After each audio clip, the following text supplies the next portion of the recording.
जो phases of seed certification क्या है और सीड सर्टिफिकेशन प्रोसीजर क्या है। तो एक्चुअली में जो आप लोग का एग्जामिनेशन में जो क्वेश्चन आता है वो इसी फेज फेज से ज़्यादा रिलेटेड होता है कि फेज कौन-कौन सा है और क्या सीड सर्टिफिकेशन का प्रोसीजर है।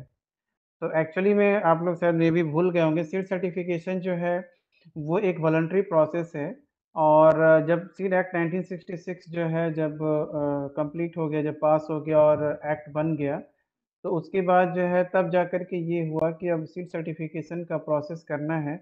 But it is not a mandatory, it is a voluntary process. आप करा भी सकते हैं, आप नहीं भी करा सकते हैं। अगर आप कराते हैं तो आपका सीड जो है वो सर्टिफाइड सीड में सेल हो सकता है और अदरवाइज़ जो है आप टीएल सीड में सेल कर सकते हैं अगर आपने नहीं कराया है तो, ठीक है?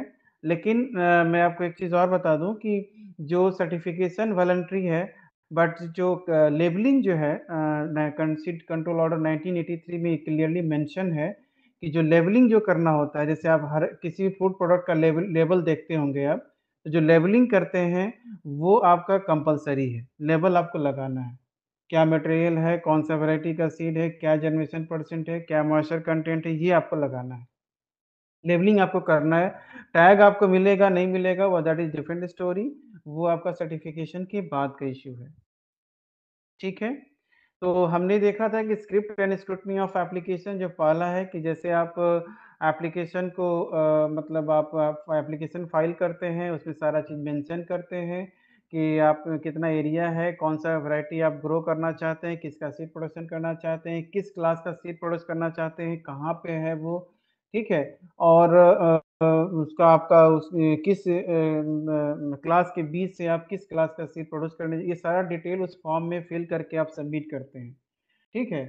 तो जैसे ही वो सबमिट हो जाता है, उसके बाद जो है फिर जो है हम लोग उसको वेरिफ़िकेशन होता है सारा इसके जो भी आपने सबमिट किया है सीड सर्टिफ़िकेशन एजेंसी का वर्क है कि वो वेरिफ़िकेशन करता है और सीड सर्टिफ़िकेशन एजेंसी इसका office as I told in the last class कि उसका पटना में उसका हेड ऑफ़िस है और उसका सीड टेस्टिंग लैब जो है वो 3-4 ज़ोन में है अभी भागलपुर में भी है, गया में है, पटना में है और 3-4 जगह और अभी नया एस्टेब्लिश हो रहा है। तो इनके यहाँ पे सीड टेस्टिंग जो सीड जो पैरामीटर्स होते हैं, उनकी वहाँ पे सीड टेस्टिंग होती है, सीड क्वालिटी टेस्टिंग होती है। इसके बाद तब टैग इश्यू होता है।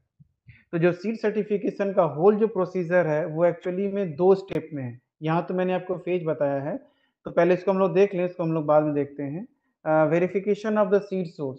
सीड सोर्स मतलब कि जो आप सीड प्रोड्यूस करने चाह रहे हैं, वो कहाँ से आप सीड लेकर के आए हैं, किस क्लास का बीज आप प्रोड्यूस करने जा रहे हैं, इस तरह का उसको आपको वेरीफ़ाई करना होगा। जैसे अगर हम फाउंडेशन सीड प्रोड्यूस करने जाते हैं, तो उसके लिए आपको बीडर सीड का टैग देना है। वो आपको टैग जो है वो डिमांड करते हैं कि टैग कहाँ है क्योंकि टैग से क्लियर हो जाता है कि वो सीड कहाँ प्रोड्यूस हुआ है और प्रोडक्शन एजेंसी कौन-सा है, प्रोसेसिंग कहाँ हुआ, सब उसमें लिखा होता है। मतलब सीड लॉट नंबर लिखा होता है और सीड लॉट नंबर में सारा कुछ कंटेंट होता है। Then come to the field inspection इसके बाद नेक्स्ट स्टेप होता है कि फील्ड इंस्पेक्शन। फील्ड इंस्पेक्शन में कई सारे स्टेप्स होते हैं और उसमें कई पैरामीटर्स होते हैं, उसके बाद चेक होने के बाद तब ये करना होता है कि भई आपका सैंपल जो है फील्ड इंस्पेक्शन में आपका वो क्लियर है। Then post harvest supervision of the seed crop जो कि हार्वेस्ट किया जाता है, तो इसमें रूल ये है कि सीड सर्टिफिकेशन ऑफिसर के सामने ही क्रॉप को हार्वेस्ट करना है, सामने ही उसको थ्रेश करना है और सामने ही उसकी प्रोसेसिंग करानी है। ठीक है? Then come to the seed sampling and testing उसके बाद सीड सर्टिफिकेशन ऑफिसर का ये वर्क है या अभी बिहार स्टेट में हम लोग सीड इंस्पेक्टर भी इसको बोलते हैं। तो उनका वर्क है कि वो पर्टिकुलर रजिस्टर्ड प्लांट जहाँ पे प्रोसेसिंग आपके सीड क्रॉप की जो आपने प्रोडक्शन में किया है, उसकी जो है वहाँ से वो सीड सैंपल कलेक्ट करते हैं और पर्टिकुलर सीड टेस्टिंग लैब को सबमिट करते हैं। वहाँ से फिर सीड टेस्टिंग रिपोर्ट आता है, तब उसके बाद ये होता है अगर आपका सैंपल वहाँ से क्लियर हो जाता है कि नहीं it is okay and follow all the seed quality norms और पैरामीटर्स अगर फॉलो हो रहा है, तब आपको उसमें labelling, tagging, ceiling and grant of certificate. तो वो आपका टैग दे देते हैं, फिर आप टैग लगा करके पर्टिकुलर क्वांटिटी आप उसमें मेंशन करके आप उसको सील करके फिर आपको सर्टिफिकेट प्रोवाइड करा दिया जाता है। ठीक है? देन कम टू द वो सारा कंटेंट ये प्रोसीजर में लिखा हुआ है, ठीक है? तो सेकंड वाला है ये कि आपका शोइंग रिपोर्ट, जैसे कि आपका अगर क्लास ऑफ सीड कौन-सा है, सोर्स ऑफ सीड कौन-सा रहेगा। अगर फाउंडेशन सीड है तो बीडर सीड होगा, source of seed, bidder seed से फाउंडेशन सीड बनेगा। अगर सर्टिफाइड सीड आप बनाने जा रहे हैं तो वो डिमांड करेंगे कि फाउंडेशन सीड का टैग दीजिए। अगर सर्टिफाइड सीड स्टेज 1 है तो इसमें रिटन परमिशन होना चाहिए कि फाउंडेशन क्लास सीड क्लास जो है स्टेज 1 करने का आपके पास परमिशन है या नहीं है, साथ ही साथ उसका टैग भी होना चाहिए। तो ये जो आप स्टेज देख रहे हैं एक्चुअल में जो होता है, वो इंडियन सीट सिस्टम में यहाँ पे सिर्फ़ 3 ही क्लास मेंशन है, बिल्डर, फाउंडेशन एंड सर्टिफाइड। ये जो आप एडिशनल देख रहे हैं foundation class stage 1 and foundation class stage 2 and certified class stage 1 and certified class stage 2, ये एक टेम्परेरी अरेंजमेंट है। ठीक है, ये परमानेंट अरेंजमेंट नहीं है, परमानेंट अरेंजमेंट वो है जो आपका बिल्डर से फाउंडेशन है, फाउंडेशन से सर्टिफाइड है। और टेम्परेरी अरेंजमेंट में ये है कि अगर मान लीजिए अगर किसी वैरायटी का बहुत ज़्यादा डिमांड है और हम ये असेस करते हैं, प्रोडक्शन एजेंसी असेस करता है कि आने वाले समय में 1-2 सालों में हम उतना बिल्डर सीड अवेलेबल नहीं करा पाएँगे या अवेलेबल नहीं होगा, तब उनको सीड सर्टिफिकेशन एजेंसी के पास एक परमिशन लेना होता है वहाँ से कि हम फाउंडेशन सीड से ही फाउंडेशन सीड का प्रोडक्शन करेंगे। और तब वो जाके आपका फाउंडेशन सीड स्टेज 2 कहलाता है, ठीक है?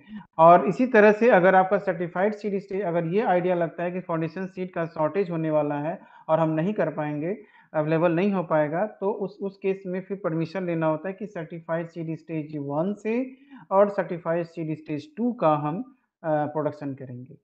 ऑलरेडी आपके पास सर्टिफाइड सीड अवेलेबल होता है, उसी से आप सर्टिफाइड सीड स्टेज 2 का प्रोडक्शन कर लीजिए। ये परमिशन मतलब पर्टिकुलरली लेना पड़ता है। You can not go as usual, आप डायरेक्टली नहीं जा सकते हैं।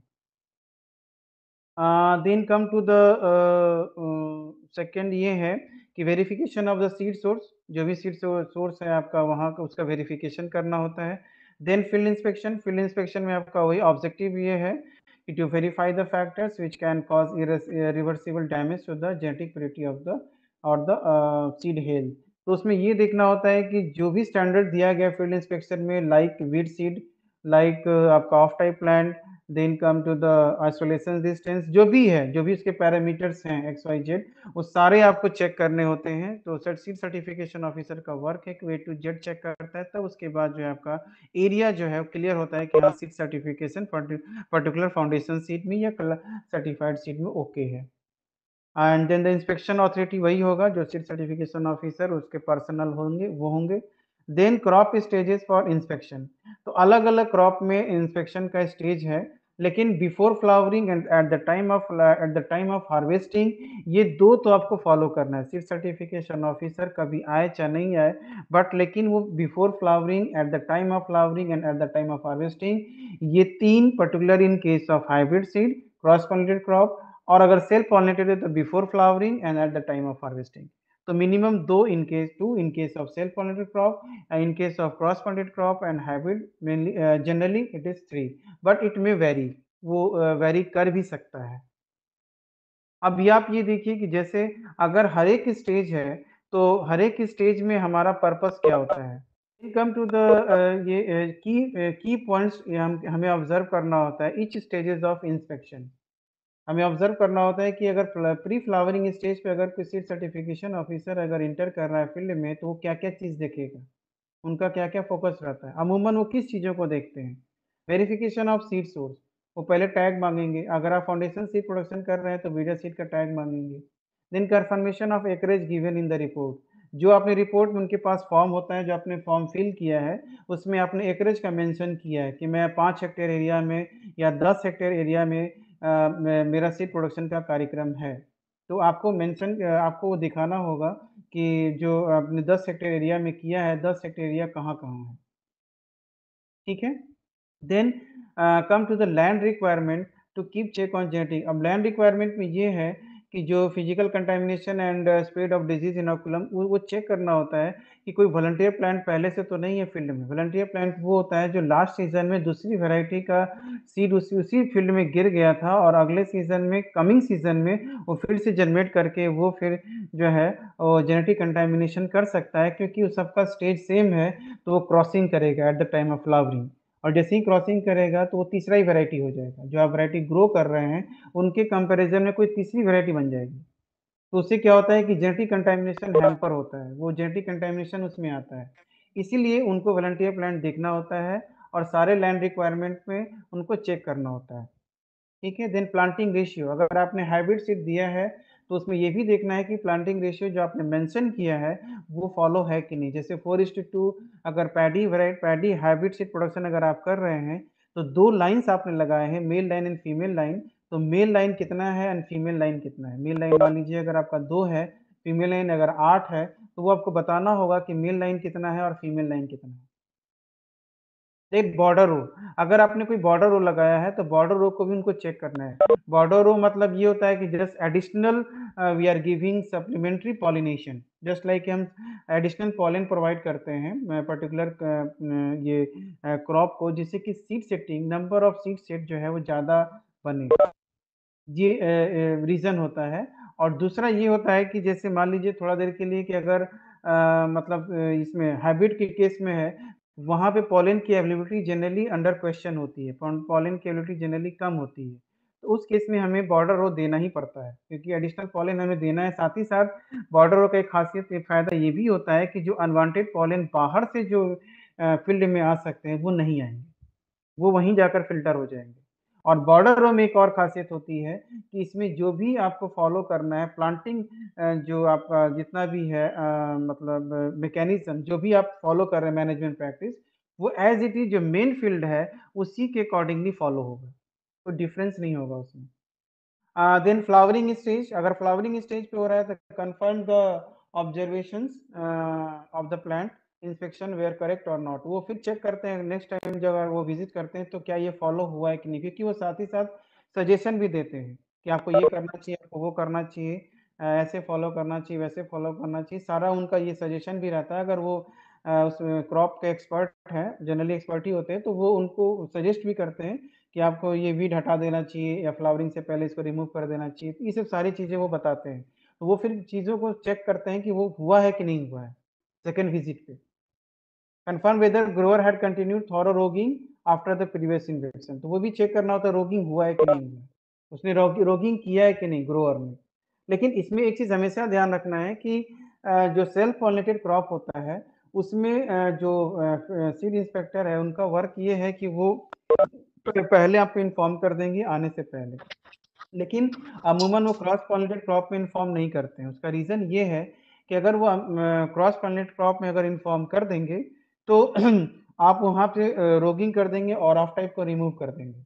लेकिन क्रॉस पॉलिनेटेड क्रॉप में फिर जेनेटिक कंटामिनेशन का चांसेस बहुत ज़्यादा होता है और सेल्फ पॉलिनेटेड क्रॉप में बहुत कम होता है, क्योंकि सेल्फ पॉलिनेटेड क्रॉप है तो हार्डली 5% तक ही उसमें क्रॉस पॉलिनेशन होगा।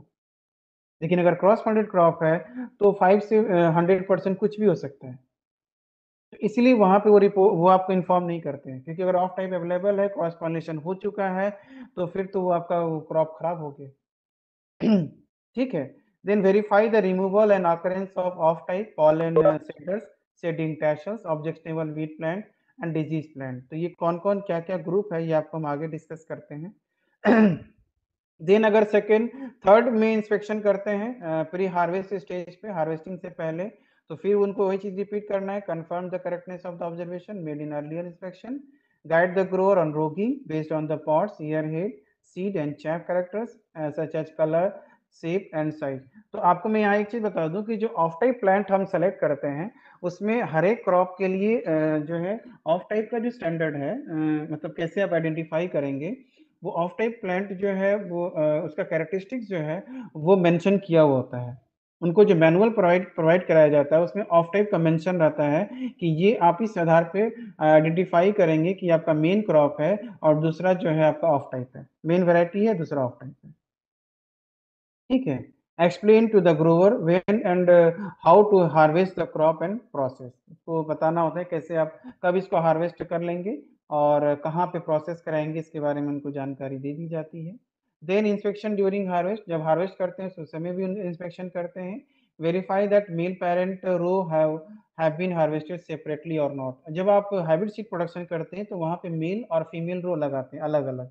तो इसमें ये टेक्निक होता है कि पहले हमें मेल रो को हार्वेस्ट करके अलग कर लेना होता है, क्योंकि जो मेल रो है उसका काम सिर्फ पॉलन प्रोवाइडर का काम करना है, वो सिर्फ पॉलन प्रोवाइड किया है। जो फीमेल रो है, जो कि मेल स्टेराइल रो होता है, उस पे सीड प्रोडक्शन हुआ है। हाइब्रिड सीड प्रोडक्शन का वर्क जो है वो फीमेल रो पे होता है, उसको हम बाद में हार्वेस्ट करते हैं, पहले हम मेल रो को हार्वेस्ट करते हैं जिससे कि मिक्सचर ना हो। ठीक है। Then ensure complete removal of off type, other crops, weed and disease plants.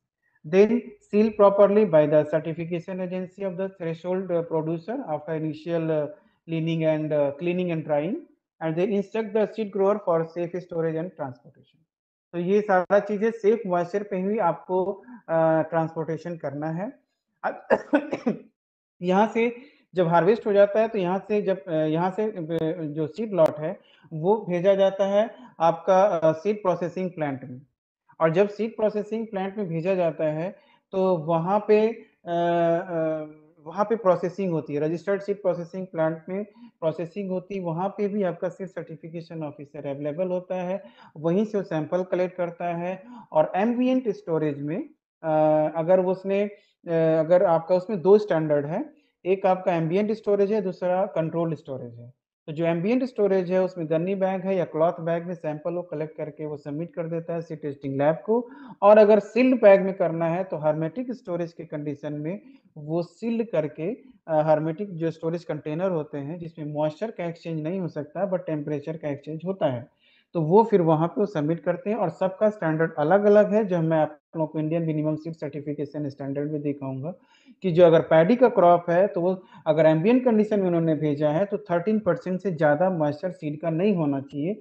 और जब वो सीड सर्टिफिकेशन एजेंसी के पास सीड टेस्टिंग लैब में पहुंचता है तो सबसे पहला वर्क जो होता है वो सीड मॉइस्चर कंटेंट पे ही किया जाता है। अगर seed moisture content based on the अगर स्टैंडर्ड अगर है तब आगे हम उसकी टेस्टिंग करेंगे, अगर नहीं है तो वहीं रिजेक्ट हो जाता है। ठीक है। एंड अगर हर्मेटिक स्टोरेज में किया गया है या वेपर प्रूफ कंटेनर में किया गया है तो उसमें 8 या 9% का जो भी स्टैंडर्ड है उसमें होना चाहिए, उससे ज्यादा नहीं होना चाहिए। Then come to the minimum number of field inspection required for different crops for certification. अब ये एक जनरल स्टैंडर्ड है कि कितना जो है फील्ड इंस्पेक्शन होना चाहिए, हर एक क्रॉप का अलग अलग है। जैसे अगर पैडी व्हीट में है तो मिनिमम नंबर ऑफ इंस्पेक्शन 2 होना चाहिए। अगर सोरगम का है, सोरगम हाइब्रिड है, तो उस केस में 4 होना चाहिए, और अगर वैरायटी है तो 3 होना चाहिए। जस्ट लाइक एक रिकमेंडेशन है कितना फॉलो होना चाहिए, लेकिन मिनिमम आपको 2 इंस्पेक्शन सेल्फ पॉलिनेटेड क्रॉप में आपको फॉलो करना ही करना है। क्रॉस पॉलिनेटेड क्रॉप में और हाइब्रिड में 3 से 4 आपको करना होता है। किसी भी सीड सर्टिफिकेशन ऑफिसर को ये फॉलो करना है। देन अगर मेज है तो 4, अगर यहाँ स्टेज भी दे रखा है, स्टेज में किस स्टेज पे इसमें आपका मतलब फील्ड इंस्पेक्शन करना है। देन अगर मेज का वैरायटी है तो 2, देन बाजरा हाइब्रिड है तो 4। इस तरह से करके सारे क्रॉप में दिया हुआ, ये आप लोग को जस्ट मगअप करना है, देखना है, याद रखना है कि किस क्रॉप में कितना है इन जनरल। ठीक है। देन कम टू द कुछ वेजिटेबल क्रॉप में भी है, कैबेज है, कॉलीफ्लावर, अनियन है। Next come to the field count. जो आपका क्वेश्चन था, किसी ने पूछा था क्वेश्चन, उसका क्वेश्चन यहाँ पे है। जब भी सीड सर्टिफिकेशन ऑफिसर, मैंने कहा कि 1 इंस्पेक्शन है, 2 इंस्पेक्शन है, 3 इंस्पेक्शन है, जब भी सीड सर्टिफिकेशन ऑफिसर अगर आपके फील्ड पे विजिट करता है तो फील्ड काउंट वो लेता है। ठीक है। अगर आपका मान लीजिए एरिया, अगर अगर उसने पहला इंस्पेक्शन किया है, अगर आपने ये दिखाया कि मेरा एरिया जो है 5 एकड़ का एरिया है, तो अप टू 5 एकड़ तक उनको 5 काउंट लेना पड़ता है। Number of counts to be taken, 5 count लेना पड़ता है। और अगर से 6 से 10 एकड़ तक है तो उनको 6 काउंट लेना पड़ता है। अब काउंट मैं ऐसे बता दूं, जैसे अगर कोई फील्ड, इसको सिंपल तरीके से ऐसे समझ सकते हैं, कोई फील्ड है, फील्ड में आपका अगर आप पैडी का ही अगर 1 हेक्टेयर का अगर आप एरिया में देख रहे हैं, अगर लगा हुआ है क्रॉप, तो 1 हेक्टेयर एरिया में लगभग 3,33,333 प्लांट होते हैं। लगभग 3.5 लाख प्लांट होता है। 3.5 लाख प्लांट पे आप, ये तो आपका पैडी का अपना प्लांट है, इसके अलावा वीड होगा, इसके अलावा ऑफ टाइप होगा, इसके अलावा और भी अदर क्रॉप सीड होंगे, बहुत सारे होंगे, वो भी उसमें काउंट होता है। जब हम फील्ड काउंट लेते हैं तो आपको ये ध्यान रखना है कि जो भी प्लांट आपको आपने काउंट किया, उसमें सारा प्लांट काउंट होगा, चाहे वो वैरायटी हो, चाहे ऑफ टाइप हो, चाहे वीड प्लांट हो, चाहे ऑब्जेक्शनेबल वीड हो, चाहे अदर क्रॉप सीड हो, कुछ भी हो, सारा काउंट होगा। ठीक है, तो जब हम फील्ड में एंटर करते हैं तो लगभग 3.5 लाख प्लांट होता है, और इसके अलावा अदर प्लांट ऑल्सो, तो लगभग लगभग मान लीजिए 3,75,000 या 4 लाख प्लांट के आसपास होगा। उस सब पे आप ऑब्जर्वेशन नहीं ले सकते, इट्स वेरी डिफिकल्ट। आपका ऑब्जर्वेशन पूरा, आप एक ही फील्ड जो है वो कई दिन लग जाएंगे आपको उसमें काउंट करने में और कलेक्ट करने में। इसलिए हम लोग क्या करते हैं कि उसमें जिग जैग पैटर्न पे, या जो 4 या 5 से 6 पैटर्न दिया गया है, उस पैटर्न को फॉलो करके हम मैक्सिमम ये कोशिश करते हैं कि मैक्सिमम एरिया कवरेज हो जाए फील्ड काउंट लेते वक्त। ठीक है, और उसमें ये टारगेट होता है, किसी किसी में 80% तक भी हो जाता है, किसी किसी पैटर्न में 65% भी हो जाता है, किसी किसी पैटर्न में मतलब 70% भी है। तो डिपेंड करता है आप किस पैटर्न को फॉलो करते हैं। तो मैक्सिमम हमारा कोशिश ये होता है कि 80 to 85% एरिया कवर हो जाए, प्लांट हम कवर कर सकें। और हमने जो हर एक फील्ड काउंट जो कलेक्ट किया है, वो फील्ड काउंट जो होता है, वो हर एक क्रॉप से जो है मतलब हर एक फील्ड से हमने कलेक्ट किया है। और हर एक फील्ड फील्ड काउंट में मान लीजिए आपने 5 काउंट कलेक्ट किया है एक फील्ड से, ठीक है। अब मान लीजिए 5 एकड़ का आपका प्लॉट था, means 2 hectare plant, 2 hectare area था, आपने 5 काउंट लिया। हर एक काउंट में लगभग 1,000 प्लांट आपको सेलेक्ट करना होता है, 1,000 प्लांट आपको लेना होता है। इसका 1,000 प्लांट का मतलब ये नहीं है कि आपका क्रॉप प्लांट होगा, 1,000 प्लांट का मतलब ये कि आपका सब होगा उसमें। ठीक है, तो लगभग आपने वहां से जो है 2 एकड़ एरिया से आपने 5,000 प्लांट को सेलेक्ट किया, 5,000 प्लांट आपके पास आया। अब आपको 5,000 प्लांट में ये काउंट करना है कि उसमें ऑफ टाइप कितना है, उसमें वीड प्लांट कितना है, ऑब्जेक्शनल वीड प्लांट कितना है, अदर क्रॉप सीड प्लांट कितना है। अब उसके बाद उसका आपका परसेंटेज निकालना है कि out of the 5,000 plant I have inspected, कितना प्लांट ऑफ टाइप था, कितना परसेंट ऑफ टाइप था, कितना डिजीज प्लांट था, कितना वीड प्लांट था, कितना ऑब्जेक्शनल वीड प्लांट था।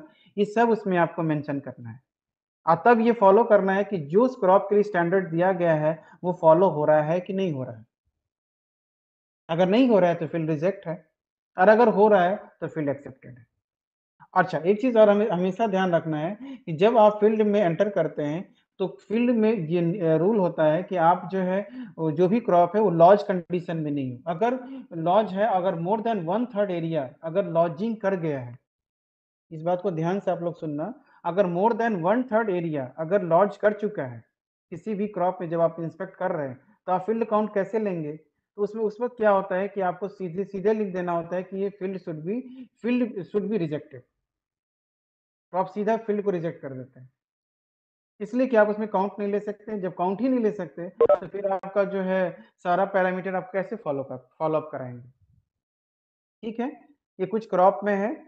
डबल काउंट में ये होता है कि अगर पिछला कोई इंस्पेक्शन में ऐसा होता है कि जिसका कोई किसी पर्टिकुलर पैरामीटर्स का अगर कंफर्म नहीं हो रहा है तो हम दोबारा काउंट लेते हैं। जनरली डबल काउंट नहीं लिया जाता है, ये स्पेशल केस में होता है। Then number of plants for a count, अगर एक काउंट में आप देख लीजिए हर एक क्रॉप में ये मेंशन किया हुआ है कि हर एक क्रॉप में एक काउंट में कितना प्लांट होगा। अगर क्लोजली प्लांटेड अगर क्रॉप है, लाइक सोयाबीन है, जूट है, लुसर्न है, मेस्ता है, बरसीम है, तो लगभग 1,000 प्लांट जो होगा, या हेड जिसको हम लोग इन्फ्लोरेसेंस बोलते हैं, ठीक है, अगर वो है तो पर काउंट 1,000 जो है प्लांट या 1,000 हेड होगा। ठीक है, like in case of wheat में हम लोग जनरली स्पाइक जो बोलते हैं, इन्फ्लोरेसेंस बोलते हैं या हेड बोलते हैं, तो वो जनरली 1,000 हेड होता है। और 1,000 हेड में आपका कितना जो है मतलब अदर प्लांट है, कितना सारा चीज है, वो सब उसमें मिक्स होता है। ठीक है, तो जो मिनिमम परमिसिबल लिमिट है उससे ज्यादा नहीं होना चाहिए। Then come to the points to be observed before counting. All plants falling in each count must be examined for each factor. हर एक फैक्टर के लिए आपको प्लांट्स को ये एग्जामिन करना है। In hybrid seed field the prescribe number of the field count should be taken in each parent separately. अगर mail अगर रो है और अगर फीमेल रो है तो मेल रो का अलग फील्ड काउंट होगा और फीमेल रो का अलग फील्ड काउंट होगा, और दोनों का जो स्टैंडर्ड जो है अलग तरीके अलग अलग फॉलो किया जाएगा। Source of contamination, as you know very well that physical contamination एक होता है, एंड देन एक जेनेटिकल कंटामिनेशन। जो जेनेटिकल कंटामिनेशन है वो आपका अदर क्रॉप प्लांट से, ऑब्जेक्टेबल वीट प्लांट से, डिजीज प्लांट से। तो ऑब्जेक्शनेबल वीट वो होता है, you know very well that कि जो कि हम उसको अलग नहीं कर सकते, उसको मेन प्लांट से सीड से उसको अलग करना बहुत डिफिकल्ट है। उसका शेप और शेप बिल्कुल सेम होता है, इसलिए उसको सेपरेट करना काफ़ी डिफिकल्ट होता है। तो उस तरह का प्लांट उसमें मिक्स होकर के फिजिकल कंटामिनेशन कर सकता है, देन डिजीज प्लांट भी हो सकता है। अगर कोई अदर क्रॉप प्लांट्स लगा है तो वो भी हो सकता है। Then genetical contamination like off type, pollen shedders and shedding tertials. Pollen shedder हम उसको बोलते हैं, अगर आपने मेल रो लगाया है, मेल रो में अंडरस्टूड होता है कि उसमें आपका जो है मेल रो लगा है, इसमें सॉरी फीमेल रो लगाया है, और वो उसमें अगर अगर मेल प्लांट अगर जो है आपको दिख जाए, आपने फीमेल रो लगा रखा है जिसको हम लोग मेल स्टेरिलिटी में ए लाइन बोलते हैं, ठीक है, आप जिसपे कि हाइब्रिड सीड प्रोडक्शन होना है, अगर उसमें आपको अगर मेल फर्टाइल प्लांट अगर मिल जाए, तब हम उसको पॉलन सेटर बोलते हैं। मीन्स कि पॉलन अब वहाँ सेट होना शुरू हो गया। जनरली आम तौर से वहाँ पे पॉलन नहीं होना चाहिए था, शेडिंग का कोई भी ऑप्शन नहीं होना चाहिए था, बट वहाँ है। नाउ शेडिंग टैसल वो होता है, जैसे कि हम मेज के क्रॉप में जब हमें डिटैसलिंग करना होता है, जब हाइब्रिड सीड प्रोडक्शन करते हैं मेज के क्रॉप में, तो हम वो जो टैसल है, जो मतलब इन्फ्लोरेसेंस होता है, मेल इन्फ्लोरेसेंस, जो बिकॉज मेज इज ए मोनोसिस प्लांट, तो जो टैसल है मेल इन्फ्लोरेसेंस है, और कॉप जो है आपका जो भुट्टा जिसको हम बोलते हैं, वो फीमेल इन्फ्लोरेसेंस है।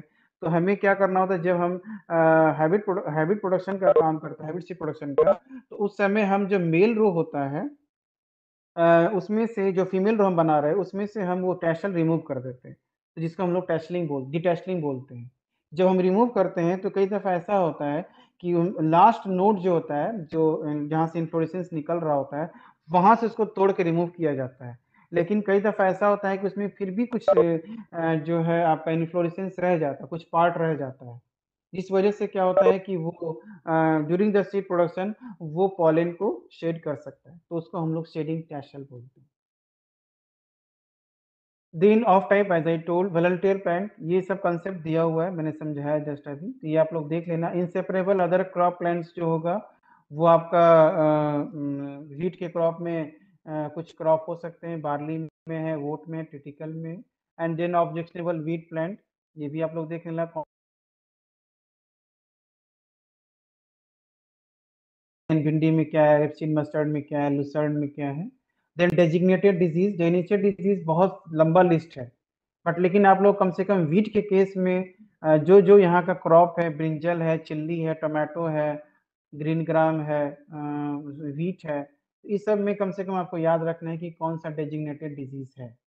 डेजिग्नेटेड डिजीज कहने का मतलब है जिसका स्टैंडर्ड सीड एक्ट 1966 में मेंशन किया गया है, और Indian minimum seed certification standard में मेंशन किया गया है, और ये जो है सीड बॉर्न डिजीजेज है, और ये सीड से स्प्रेड होता है, ठीक है। Land requirement as I told, ये फ्री फ्रॉम वॉलंटियर प्लांट होना चाहिए। और एक चीज़ और है कि जो सीड प्रोडक्शन का जो वर्क है वो आइडियल कंडीशन में ही होना चाहिए, शुड नॉट कि कोई स्ट्रेस कंडीशन में नहीं होना चाहिए। देन आइसोलेशन डिस्टेंस जो आपका मेंशन किया हुआ है वो आपको फॉलो करना है, हर एक क्रॉप में दिया हुआ है, ठीक है। क्रॉस क्रॉप है, मेज में है, बाजरा में, चिकपी में है। इंस्पेक्शन रिपोर्ट करके सीड सर्टिफिकेशन ऑफिसर को सबमिट करना होता है। जो वहाँ पे जैसा सिस्टम बना हुआ है, deputy director of the seed certification officer या seed producer, then assistant additional director, या रिटेन विथ हिम, तो ये सारा सर्टिफिकेशन रिपोर्ट जो है वो सबमिट करता है। Then assessment of the seed crop, क्या यील्ड होना चाहिए। एंड देन अगर कोई रिजेक्शन है तो रिजेक्शन का रिपोर्ट भी सबमिट करता है। अगर कोई री इंस्पेक्शन करना है, अगर किसी को लगता है कि नहीं हमारे यहाँ फील्ड में सही से इंस्पेक्शन नहीं हुआ है, तो इंस्पेक्शन के डेट से 7 दिन के अंदर उसे री इंस्पेक्शन कराना पड़ता है। Then post harvest supervision of the seed crop में पोस्ट हार्वेस्ट सुपरविजन करना है कि पैसी ट्रीटमेंट क्या हुआ, प्री क्लीनिंग क्या है, बैगिंग, पोस्ट प्रोसेसिंग, ये सब सारा देखना है। Then prerequisite for processing, ये आप लोग एक बार देख लेना क्या है। Then intake of raw produce and lot identification, तो जो रॉ प्रोड्यूस आया है उसका लॉट का क्या आइडेंटिफिकेशन है, क्लियरली मेंशन होना चाहिए, उसी को लेना है। And then processing of the seed lot, as I told registered seed processing plant पे होना है। प्रोसेसिंग इंस्पेक्शन ये है कि अगर आपको ये देखना है कि प्रोसेसिंग सही हो रही है कि नहीं हो रही है, तो आप 400 सीड आप अपने हाथ में लीजिए और उसको जो है सिंपल से वाटर में आप उसको डिप कर दीजिए। अगर 5% से ज़्यादा अगर वो उसमें से सीड जो है जैसे 400 लिया, अगर 400 से मतलब 5% सीड मतलब 20 सीड से अगर ज़्यादा अगर वो फ्लोट कर गया, इसका मतलब प्रोसेसिंग सही नहीं हो रहा है, उसमें चैफी ग्रेन्स आ रहे हैं। ठीक है?